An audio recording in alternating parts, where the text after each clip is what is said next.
3 meses después de que el mundo le diera el último adiós a la leyenda del béisbol, Fernando Valenzuela, su hijo, Fernando Jr., finalmente rompió el silencio en un tributo lleno de emoción y nostalgia durante el servicio fúnebre de su padre en Los Ángeles.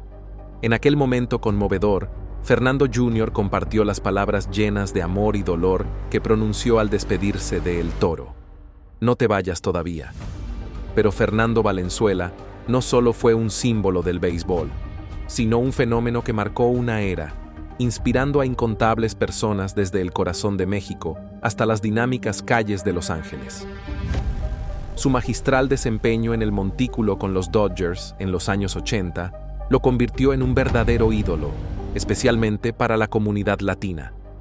Ahora, mientras su hijo reflexiona sobre el lado más íntimo de esta figura imponente, descubrimos los instantes más emotivos que definieron su relación y el legado que sigue vivo. Esta es la historia de un padre, un hijo y una despedida que dejó a millones en el mundo lamentando la pérdida de una leyenda. El recorrido de Fernando Valenzuela comenzó el primer día de noviembre de 1960 en una pequeña comunidad agrícola llamada Echohuaquila, situada en Navojoa, Sonora. Desde muy pequeño, su habilidad con la pelota de béisbol llamó la atención, incluso en un entorno donde ese tipo de aspiraciones parecían inalcanzables. Mientras la mayoría de los niños en México optaban por el fútbol, Fernando sentía que su destino estaba ligado al béisbol. No era común que alguien de un lugar tan modesto soñara con llegar tan alto, pero el hijo de un campesino tenía una determinación diferente, algo que más tarde lo distinguiría del resto. Durante su infancia, dividía su tiempo entre ayudar en el campo y perseguir su pasión. Su crianza le inculcó un profundo sentido de disciplina y esfuerzo, valores que lo acompañaron a lo largo de su vida. Sin importar lo extenuante que fuera la jornada laboral, su mente siempre estaba enfocada en el béisbol. Las ligas locales se convirtieron en su campo de entrenamiento, el lugar donde fue perfeccionando su destreza como lanzador y donde rápidamente sobresalió entre sus compañeros. Su ídolo de la infancia era Sandy Koufax, el mítico lanzador de los Dodgers, un hombre que sin saberlo estaba encendiendo la inspiración en un joven del otro lado de la frontera.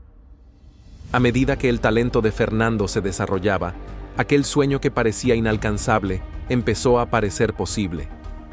Los buscadores de talentos pusieron la mirada en aquel joven con una capacidad excepcional, reconociendo en él la entrega y habilidad que lo llevarían lejos. No pasó mucho tiempo antes de que Fernando diera el salto desde los campos polvorientos de Sonora hasta el resplandor de Los Ángeles, donde no solo forjaría su nombre, sino que se transformaría en un ícono del deporte y la cultura. A pesar de su ascenso vertiginoso, Fernando jamás se desprendió de sus raíces. Su humildad y conexión con su origen fueron siempre el núcleo de su identidad. Nunca imaginé que esto sucedería, reflexionaría años más tarde. Con una voluntad inquebrantable y el respaldo de su gente, el niño de un pequeño poblado agrícola, con grandes aspiraciones, terminó pisando el montículo de uno de los estadios más emblemáticos del mundo. Con tan solo 17 años, Fernando Valenzuela firmó su primer contrato con los Mayos de Navojoa en la Liga Mexicana del Pacífico. Desde el principio, su talento fue incuestionable. No tardaron en llegar nuevas oportunidades. Los Tigres de México, un equipo de gran prestigio en la Liga Mexicana de Béisbol, lo adquirieron rápidamente, convencidos de su enorme potencial. El ascenso de Fernando fue impresionante. Su lanzamiento con el brazo izquierdo no solo evidenciaba una habilidad extraordinaria, sino que tenía un estilo propio que lo diferenciaba. Esta singularidad pronto captó la atención de los cazatalentos de las grandes ligas. Para 1979, los Dodgers de Los Ángeles, conocidos por su afán de encontrar talento emergente, tomaron la decisión de incorporarlo a sus filas. Ese instante marcó un antes y un después, no solo en la carrera de Valenzuela, sino también en la historia del béisbol en México y América Latina. Su contratación representó mucho más que un logro personal. Se convirtió en un símbolo de esperanza para innumerables jóvenes que compartían su origen humilde. Para muchos, el trayecto de Fernando no era solo suyo, sino el sueño de toda una comunidad. Decían mientras observaban cómo uno de los suyos alcanzaba la cúspide del béisbol profesional. Cuando Fernando Valenzuela se integró a los Dodgers de Los Ángeles en 1980, pocos habrían imaginado el impacto transformador que tendría en el mundo del béisbol. Había muchos lanzadores talentosos en la liga, pero su llegada marcó una diferencia abismal. No se trataba únicamente de su dominio en el montículo, sino del inicio de un fenómeno cultural sin precedentes conocido como la Fernandomanía.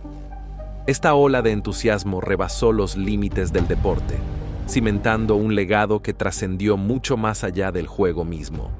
Valenzuela se convirtió en un emblema de orgullo e inspiración, tocando corazones a través de fronteras y generaciones. Su estreno en las Grandes Ligas tuvo lugar en septiembre de 1980, cuando fue llamado para reforzar a los Dodgers en la recta final de la temporada. Al principio se desempeñó como relevista, pero su gran oportunidad llegó al año siguiente, en 1981. Debido a una lesión de otro lanzador, Fernando inesperadamente recibió la responsabilidad de abrir el partido inaugural, una tarea poco común y de enorme presión para un jugador tan joven. Desde aquel primer juego quedó en evidencia que no era un debutante cualquiera. Arrancó la temporada con una impresionante seguidilla de juegos completos, una hazaña casi impensable para un novato. Sin embargo, lo que lo hizo aún más especial fue su lanzamiento distintivo, el screwball, un tiro con efecto inverso que desconcertaba a los bateadores, dejándolos sin opciones. Su maestría sobre la lomita convirtió cada una de sus presentaciones en un espectáculo imperdible. Para el final de la temporada de 1981, Fernando no era solo una estrella emergente, sino una leyenda en construcción. Uno de los aspectos más inolvidables de su presencia en el campo era su peculiar rutina antes de lanzar, aquella mirada al cielo, casi como un ritual sagrado que quedó grabada en la memoria de los aficionados. Fue solo una de las muchas características que lo hicieron icónico durante aquella extraordinaria temporada. En ese año histórico, logró 13 victorias y desempeñó un papel clave en la llegada de los Dodgers a la Serie Mundial. Enfrentando a los Yankees de Nueva York, rompieron una sequía de campeonatos que se prolongaba por más de una década, conquistando el título en 6 apasionantes encuentros. Al recordar aquella experiencia, Fernando mencionó en alguna ocasión: "Es la adrenalina, la emoción que se siente desde el primer lanzamiento". No obstante, su impacto trascendió mucho más allá de su desempeño en el diamante. Su conexión con la comunidad hispana en Los Ángeles lo elevó de ser simplemente un beisbolista talentoso a convertirse en un héroe cultural. Para muchos, él representaba el orgullo de sus raíces y la prueba viviente de que los sueños podían hacerse realidad sin importar de dónde provinieras. La Fernandomanía no fue solo un episodio deportivo, sino un fenómeno social. Unió a personas de distintos ámbitos y dejó una huella imborrable en la ciudad de Los Ángeles y en la historia del béisbol. Su ascenso meteórico en 1981 lo hizo merecedor de 2 de los galardones más prestigiosos en las Grandes Ligas, el premio Cy Young y el reconocimiento al novato del año. Este logro sin precedentes lo convirtió en el primer jugador en la historia en recibir ambas distinciones en una misma temporada. Estos premios no solo evidenciaban su dominio en el montículo, sino también su fortaleza para desempeñarse bajo una presión inmensa, todo mientras guiaba a su equipo hacia una victoria histórica en el Clásico de Otoño. Durante la Serie Mundial de 1981, Fernando Valenzuela desempeñó un papel determinante para los Dodgers, consolidando su lugar en la historia del béisbol. Se convirtió en el primer novato en la historia en iniciar y completar un juego en el campeonato, una hazaña monumental que llevaba consigo una gran carga de responsabilidad. Su actuación fue clave en la coronación del equipo angelino, y su nombre quedó para siempre inscrito en la memoria del deporte como uno de los grandes héroes de aquella inolvidable victoria sobre los Yankees de Nueva York. A medida que la fernandomanía se expandía por todo el país, la influencia de Valenzuela en la comunidad hispana de Los Ángeles crecía exponencialmente. Los estadios repletos y el aumento de la cobertura mediática solo reforzaban su imagen como un ícono cultural. Para innumerables latinos que residían en Estados Unidos, Fernando representaba mucho más que un prodigioso atleta. Era el reflejo de sus aspiraciones y un símbolo viviente de que los sueños pueden alcanzarse con esfuerzo y determinación. Y los desafíos que enfrentó Fernando no se limitaban únicamente a los seguidores del béisbol. Su éxito en las grandes ligas abrió puertas para toda una generación de peloteros latinos que lo veían como un ejemplo a seguir. Les demostró al mundo que los jugadores mexicanos y latinos tenían un lugar legítimo en la liga, derribando barreras y desafiando estereotipos. Creo que así se puede alcanzar el éxito, y eso es lo que él ha hecho, expresó un joven aficionado, capturando la esencia de la influencia de Fernando para muchos. Valenzuela representaba la prueba tangible de que el sueño de llegar a las grandes ligas era posible, inspirando a generaciones futuras a seguir esa misma meta. No obstante, la carrera de Fernando Valenzuela no estuvo exenta de obstáculos. Después de su éxito inicial y el dominio que mostró con los Dodgers, enfrentó momentos difíciles, especialmente las lesiones, un desafío común entre los atletas. Las lesiones afectaron su brazo de lanzar, lo que impactó su capacidad para mantener el mismo nivel de excelencia que mostró en sus primeros años. Con el paso del tiempo, su rendimiento comenzó a declinar, pero afrontó este reto con la misma determinación que lo había caracterizado siempre. Valenzuela fue más que un pitcher, era un competidor feroz. A pesar de los contratiempos, se negó a rendirse. Su amor por el juego y su incansable tenacidad lo mantuvieron en la lucha, continuando jugando y compitiendo al más alto nivel. Aunque ya no era la fuerza dominante que maravilló a los aficionados en 1981, su presencia seguía siendo formidable, tanto entre sus compañeros como entre sus rivales, quienes lo respetaban no solo por sus habilidades, sino también por su pasión inquebrantable y su carácter en el campo. A lo largo de los años, la influencia de Valenzuela continuó siendo fuerte, especialmente dentro de la comunidad latina, consolidando su legado. Pero no se trataba solo de estadísticas o títulos. Uno de los momentos más emblemáticos de su carrera posterior ocurrió en 1990, cuando lanzó un juego sin hits contra los Saints Louis Cardinals. Este logro sobresaliente, alcanzado más adelante en su carrera, fue un recordatorio poderoso de su grandeza perdurable. Demostró que, a pesar de las lesiones y el paso del tiempo, el espíritu competitivo y el talento de Fernando Valenzuela seguían tan intactos como siempre.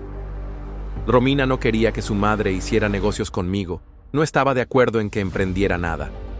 Su esposo, en lugar de impulsar el legado de Dulce, parecía más interesado en depender de su fortuna que en trabajar por su cuenta, afirmó la empresaria. Las declaraciones de Rossi apuntan a algo aún más grave. Entre las acusaciones más delicadas que surgen, se menciona que Romina habría intentado obstaculizar cualquier avance en los negocios de su madre.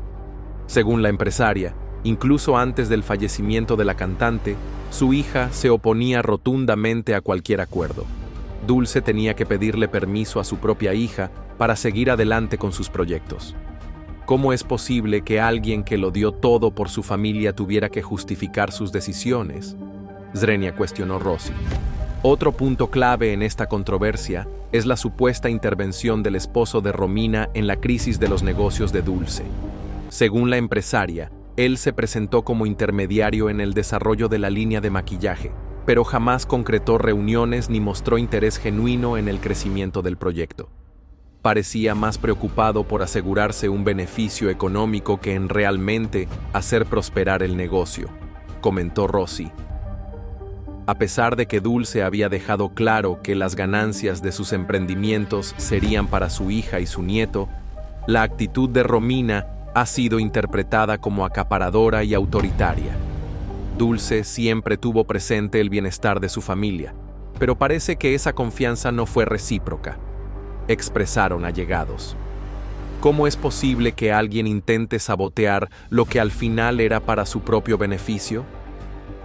En medio de esta polémica, Rossi, la mente detrás de la línea de maquillaje inspirada en Dulce, ha anunciado que suspenderá la producción de los productos debido a los conflictos con la familia de la cantante. No puedo seguir adelante con un proyecto que está siendo utilizado para propósitos que no honran la memoria de Dulce. Es una lástima, porque los seguidores realmente querían estos productos, pero no deseo contribuir a más disputas, declaró la empresaria. Recibir algo sin haber aportado al esfuerzo que lo hizo posible siempre genera controversia. La gente debe comprender que las herencias no son obsequios mágicos y, si no apoyaron a Dulce en vida, ¿por qué deberían quedarse con todo ahora? Sobre la mesa se sirvió un poco de bacalao y salmón, pero hay algo oculto que pronto saldrá a la luz. Dulce experimentaba molestias al comer, no por un problema en el esófago, sino por otra causa. Se ha revelado mucha información sobre la manera en que la medicaron antes de su fallecimiento. Honestamente, ingirió una cantidad mínima de alimento, pues además de su estado de salud, tenía lesiones que dificultaban su alimentación. Pruebas contundentes han salido a la luz tras la impactante controversia en torno a la muerte de Dulce. ¿Fue envenenada por su propia hija? Las declaraciones de Roberto Hernández, amigo íntimo de la cantante, han despertado serias sospechas. Según él, en sus últimas horas, a Dulce se le administró un medicamento extremadamente costoso que los médicos habían decidido no recetar debido a su frágil estado. ¿Fue esta decisión la causa de su fallecimiento o hubo intenciones ocultas detrás? Hernández reveló que el fármaco suministrado a Dulce tenía un costo superior a 100,000 pesos y efectos secundarios potencialmente devastadores. Este tratamiento, considerado una última esperanza contra el cáncer pulmonar que la aquejaba, fue aplicado pese a las advertencias médicas sobre sus riesgos. Se sabía que podía causar vómitos, diarrea y deshidratación, complicaciones que su organismo ya debilitado no podría resistir. Lo más alarmante es que sus médicos tratantes habían descartado previamente este medicamento debido a su peligrosidad. Entonces, ¿quién tomó la decisión de administrarlo? En redes sociales se especula sobre un posible interés en la herencia, señalando que la hija de Dulce podría estar implicada. Las reacciones en línea no se hicieron esperar, y muchos han cuestionado la actitud de Romina, destacando su falta de muestras de duelo y su aparente indiferencia tras la partida de su madre. ¿Pudo haber influido en esta decisión para agilizar los trámites legales de la herencia? Otro tema que ha generado controversia es la cremación de Dulce, una decisión que, según Roberto Hernández, iba en contra de sus deseos. Ella quería ser sepultada, pero no respetaron su voluntad, afirmó. Esta determinación también contrasta con algunas creencias religiosas que la cantante seguía, lo que ha levantado aún más sospechas. ¿Por qué no se cumplieron sus últimas voluntades? ¿Se buscaba eliminar cualquier posibilidad de una investigación posterior? Hernández también desmintió los rumores sobre una supuesta afiliación religiosa de Dulce, asegurando que no practicaba la santería. Sin embargo, puso en duda las decisiones que tomó su familia, señalando que ni su voluntad ni su dignidad fueron respetados.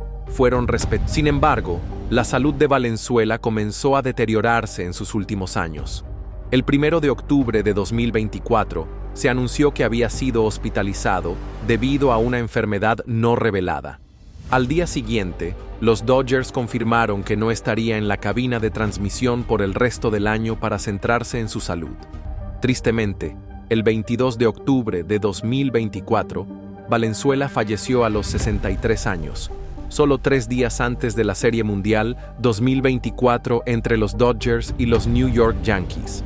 Su funeral se celebró el 6 de noviembre de 2024 en la iglesia de Nuestra Señora de Los Ángeles, donde su hijo Fernando Jr. y su excompañero de equipo Mike Scioscia pronunciaron elogios. Valenzuela fue cremado y sus cenizas fueron enterradas en el Forest Lawn Memorial Park. Como factores que contribuyeron, se mencionaron posibles indicios de la enfermedad de Creutzfeldt-Jakob durante la ceremonia celebrada en Los Ángeles el miércoles. Fernando Valenzuela Jr. ofreció un emotivo adiós a su padre, hablando desde lo más profundo de su ser. Reveló las tiernas palabras que le dedicó a su progenitor en sus últimos momentos. «No me dejes todavía». Mientras avanzaba la ceremonia, con intervenciones del reverendo James Anguiano y de Mike Ciosa, excompañero de su padre, llegó el turno de Fernando Jr. de dirigirse a la multitud. Con un pañuelo en mano, luchaba contra las lágrimas al hablar sobre el profundo impacto que su padre tuvo en su vida. En la primera fila estaban la esposa de Valenzuela, Linda, y sus otros hijos, Ricardo, Linda y María, acompañados de sus nietos. Fernando Jr. recordó la humildad y la generosidad que definían el carácter de su padre, a pesar de ser un ícono en Los Ángeles. Rememoró cómo el Toro siempre fue generoso con su tiempo, firmando autógrafos y saludando a los fanáticos, expresando: «Apreciamos lo que han hecho por él, especialmente los Dodgers, por retirar su número y convertirlo en una leyenda». Añadió que el número 34 no solo era un símbolo para ellos, sino también para Los Ángeles y para los Dodgers. Continuó describiendo cómo su padre era querido por tantos y compartió que, al crecer, le costaba comprender la magnitud del impacto de su padre, porque siempre lo tenía cerca. Una de las cosas que más describía a mi papá es que nunca pedía nada de nadie. Siempre le gustaba darlo todo a los demás. Daba consejos, se sentaba contigo y escuchaba tus historias, recordó Fernando Jr. Destacó también que el amor de su padre por el béisbol jamás flaqueó.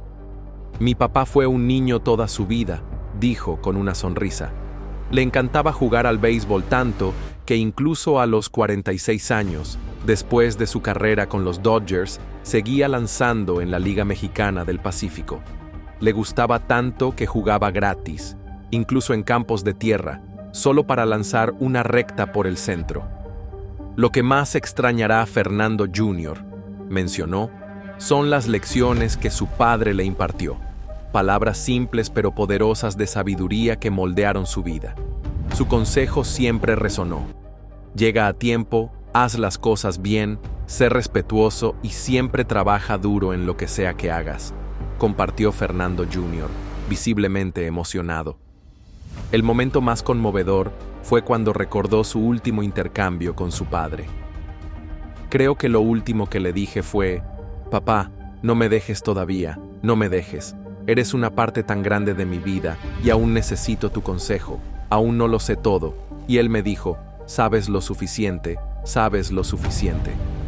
Fernando Jr. llevará esas palabras consigo para siempre. «Él creyó en mí», dijo, «y seguiré aprendiendo de él. Quiero ser un buen hombre, un buen padre, un buen hijo, como lo fue él. Quiero ser como Fernando Valenzuela, la forma en que trató a todos a su alrededor. Todos podemos aspirar a ser como él, a ser